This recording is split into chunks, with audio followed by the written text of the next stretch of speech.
A umidade sufoca os pulmões. O silêncio é pesado. A selva parece respirar. De repente, um movimento. Não um exército. Não tanques. Apenas sombras. Pequenas. Rápidas. Precisas.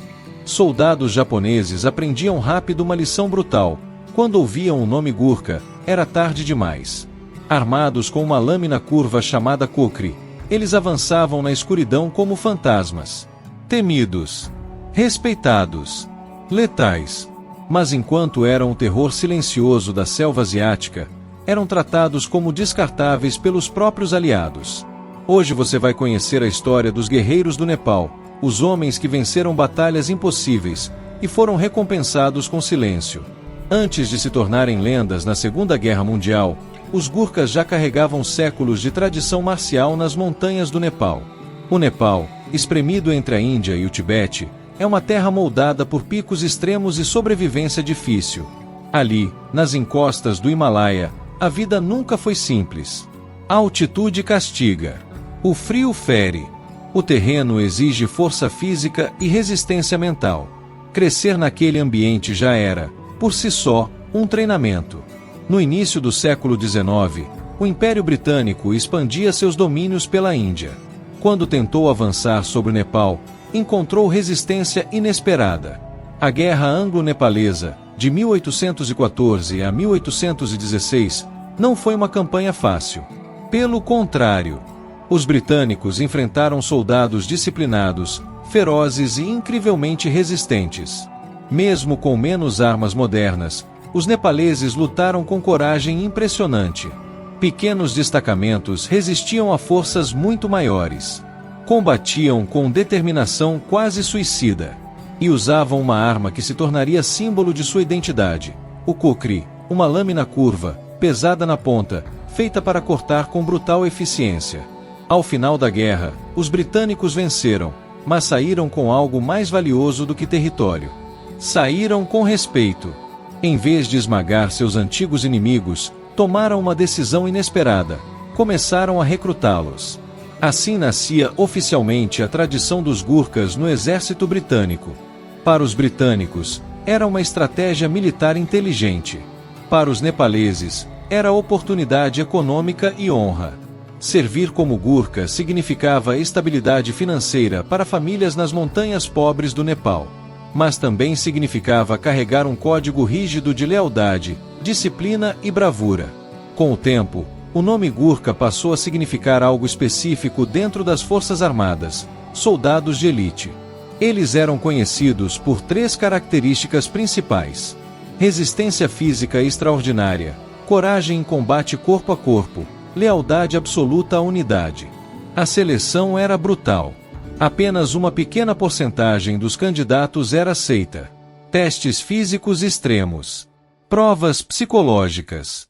Avaliação de caráter. Não bastava ser forte. Era preciso ser resiliente. Quando a Primeira Guerra Mundial começou, mais de 200 mil Gurkhas já haviam servido sob a bandeira britânica. Na Segunda Guerra Mundial, esse número explodiria.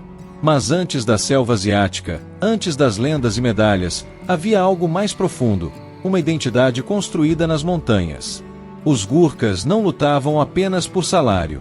Lutavam por honra familiar, pela reputação de sua vila, pela tradição. O Kokri, carregado sempre no cinturão, não era apenas arma.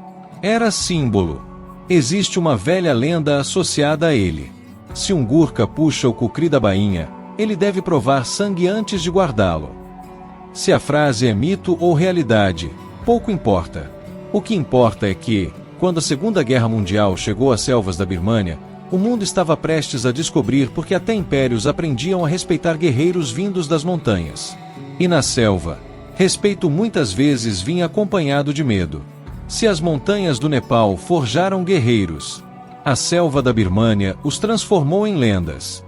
Em 1942, o Império Japonês avançava rapidamente pelo Sudeste Asiático. Após a queda de Singapura, as forças japonesas invadiram a Birmânia, atual Mianmar, com velocidade impressionante. O objetivo era claro: cortar a rota de abastecimento da China e consolidar o domínio na região. Mas a Birmânia não era um campo de batalha comum. Era um pesadelo. Selva fechada, chuvas constantes, calor sufocante, mosquitos carregando malária, sanguessugas grudadas na pele, estradas praticamente inexistentes. Ali, tanques atolavam, caminhões quebravam, aviões tinham dificuldade de operar. A guerra se tornava íntima e brutal. Os britânicos precisavam de soldados capazes de sobreviver naquele ambiente extremo. Homens que suportassem fome, exaustão e isolamento. Homens acostumados a terrenos hostis. Foi ali que os Gurkhas provaram seu verdadeiro valor. Enquanto muitas tropas sofriam com o clima e a desorientação, os Gurkhas se moviam com surpreendente eficiência. Marchavam por trilhas invisíveis. Cruzavam rios lamacentos carregando equipamento pesado. Dormiam no chão encharcado. Avançavam mesmo quando o corpo pedia para parar. Eles não apenas lutavam contra o exército japonês. Lutavam contra a selva. As batalhas na Birmânia eram diferentes da Europa. Não havia longas linhas de frente claramente definidas. O combate surgia de repente. Uma emboscada. Um tiro vindo da vegetação. Um ataque noturno inesperado. Era guerra de proximidade. Guerra de silêncio. Muitas vezes, o confronto terminava em combate corpo a corpo. E nesse tipo de guerra, os Gurkhas eram temidos. O Kukri voltava a ser relevante. Em emboscadas rápidas, eles surgiam da vegetação densa como sombras. Avançavam em pequenos grupos. Atacavam com precisão. Desapareciam novamente na mata. O exército japonês também era treinado para a guerra na selva. Também valorizava disciplina e coragem extrema. Isso tornava o confronto ainda mais feroz. Nenhum lado recuava facilmente. Entre 1942 e 1945, mais de 250 mil Gurkhas serviram na Segunda Guerra Mundial, e uma parte significativa deles lutou na campanha da Birmânia. As perdas foram altas. As condições eram desumanas. Mas a reputação crescia. Relatórios britânicos começaram a destacar sua eficiência em operações de reconhecimento e infiltração. Eram enviados atrás das linhas inimigas. Realizavam ataques cirúrgicos contra posições fortificadas. Atuavam em missões quase suicidas para cortar suprimentos japoneses. Enquanto isso, a selva continuava matando silenciosamente. Doenças tropicais ceifavam mais vidas do que balas.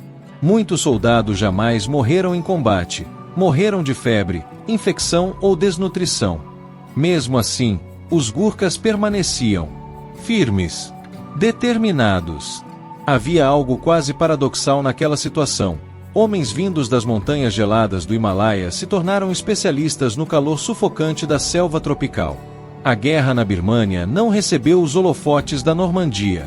Não teve o glamour estratégico da Frente Oriental. Mas foi uma das campanhas mais difíceis de toda a Segunda Guerra Mundial. E ali, no Inferno Verde, os Gurkhas deixaram de ser apenas soldados coloniais. Tornaram-se uma força psicológica. Para os japoneses, enfrentar britânicos era esperado. Enfrentar Gurkhas era diferente. Porque na selva, o medo não vinha de grandes exércitos marchando. Vinha do silêncio. E o silêncio, muitas vezes, carregava uma lâmina curva. Na guerra, o medo é uma arma. E poucas unidades transformaram o medo em instrumento tão eficaz quanto os Gurkhas. Na selva da Birmânia, o combate raramente começava com grandes ofensivas. Ele surgia no silêncio. Um estalo de galho. Um vulto entre as árvores. Um disparo isolado. E então, o ataque. Relatos de soldados japoneses capturados descreviam um inimigo diferente. Não apenas disciplinado, mas implacável.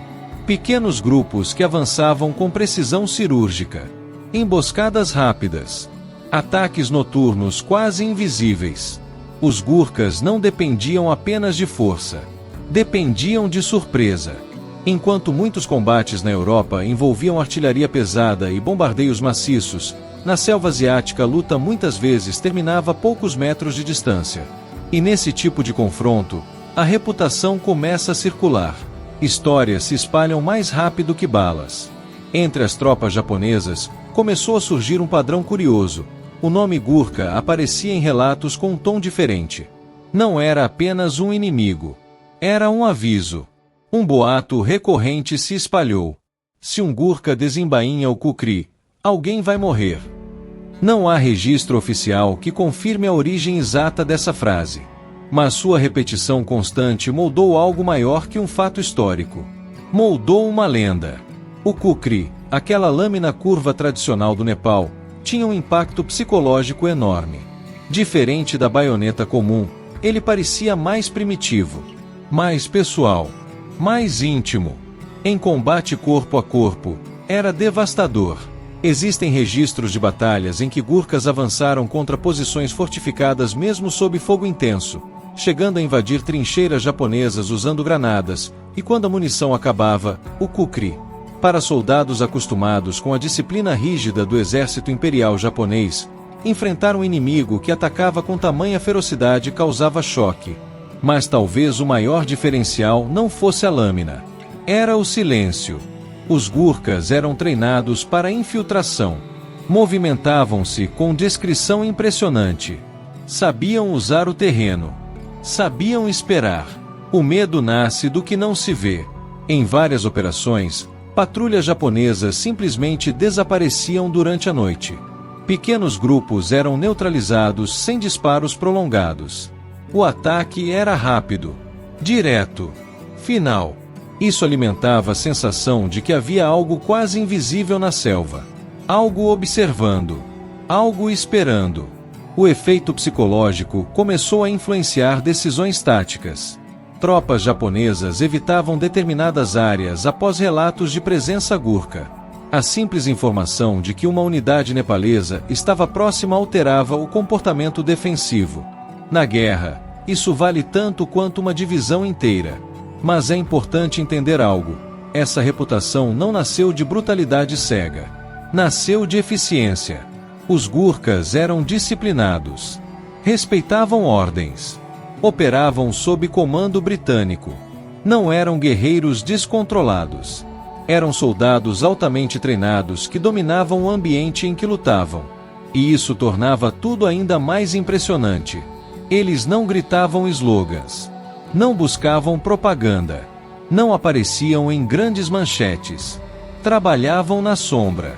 E na selva da Birmânia, a sombra era território deles.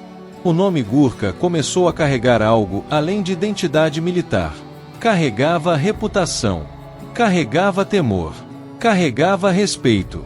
Mas enquanto o inimigo os via como ameaça letal, seus próprios aliados ainda os viam como força colonial conveniente. A lenda crescia na linha de frente. A desigualdade crescia nos bastidores. E essa contradição estava prestes a se tornar impossível de ignorar.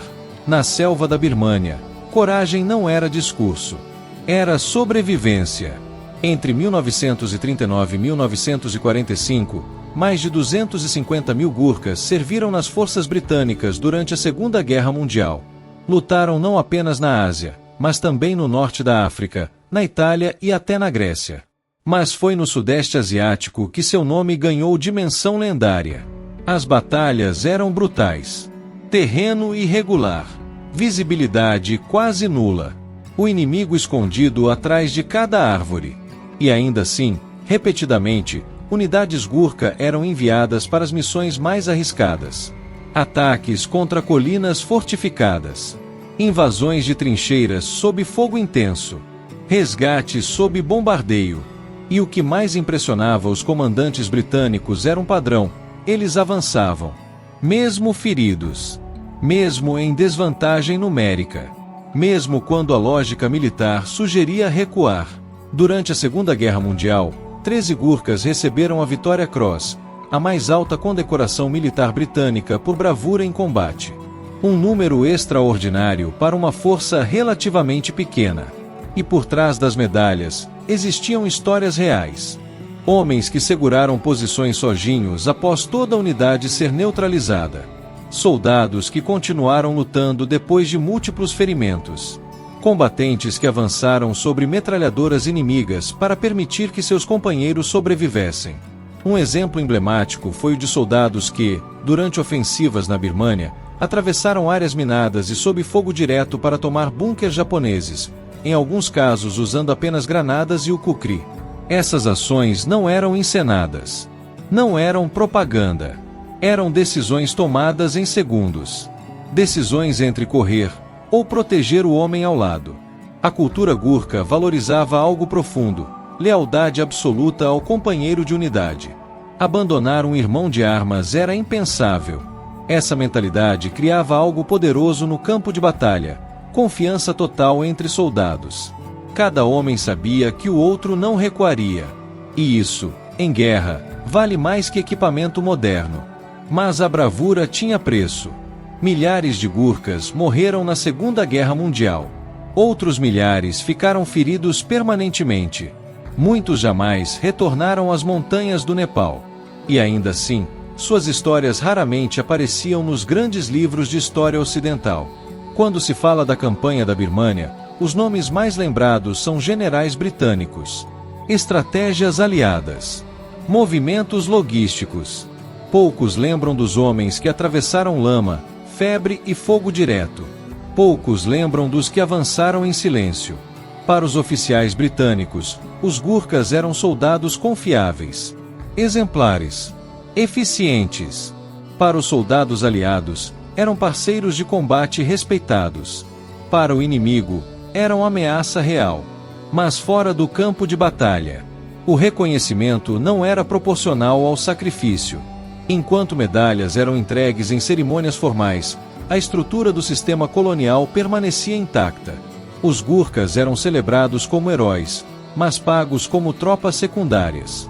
E essa contradição começava a pesar, porque há algo profundamente injusto em enviar homens para morrer em nome de um império, e depois tratá-los como força substituível.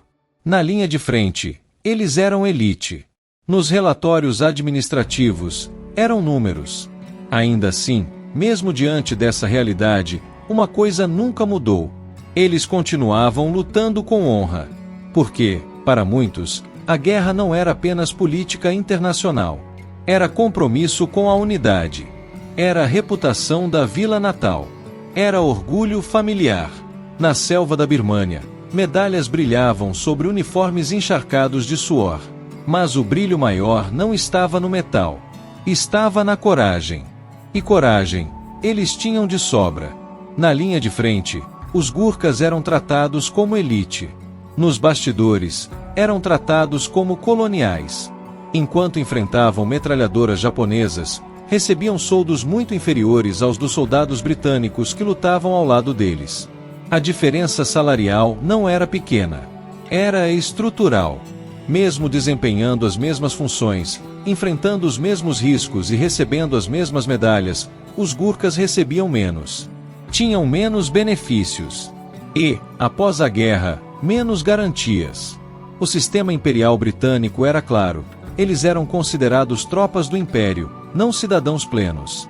Isso significava pensões reduzidas, acesso limitado à assistência médica, pouca representação política e, acima de tudo, silêncio.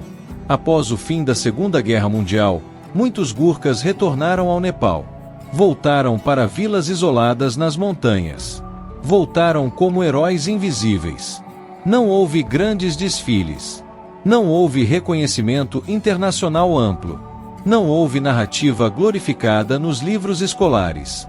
Enquanto veteranos britânicos tinham acesso a benefícios mais robustos, muitos Gurkhas viveram décadas com pensões que mal sustentavam suas famílias.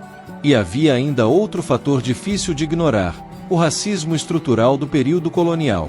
Embora fossem elogiados por sua bravura, eram frequentemente descritos com termos que os reduziam a guerreiros naturais, como se sua coragem fosse instinto, não disciplina. Como se fossem força bruta útil, mas não estrategistas conscientes. Essa visão romantizada escondia uma hierarquia clara. Eles eram admirados, mas não equiparados. A contradição se tornou mais evidente nas décadas seguintes. Mesmo após o fim do Império Britânico, os Gurkhas continuaram servindo no exército britânico. Continuaram sendo enviados a conflitos modernos. Continuaram demonstrando lealdade. Mas a desigualdade persistia. Foi apenas no século XXI que uma batalha diferente começou, não na selva, mas nos tribunais. Veteranos Gurkhas passaram a reivindicar direitos iguais aos dos soldados britânicos. Exigiram residência no Reino Unido. Exigiram pensões mais justas. Exigiram reconhecimento real. A luta foi longa e simbólica, porque não se tratava apenas de dinheiro. Tratava-se de dignidade. Como explicar que homens considerados os mais letais da guerra fossem tratados como secundários quando voltavam para casa? Como justificar que aqueles que receberam a Vitória Cross recebessem pensões inferiores às de colegas britânicos? A narrativa oficial celebrava o heroísmo. A estrutura prática reforçava a desigualdade. Essa é a parte da história que raramente aparece nos documentários tradicionais.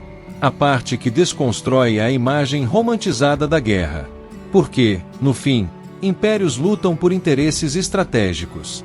Soldados lutam por sobrevivência e honra. E nem sempre os dois saem da guerra com o mesmo tipo de recompensa.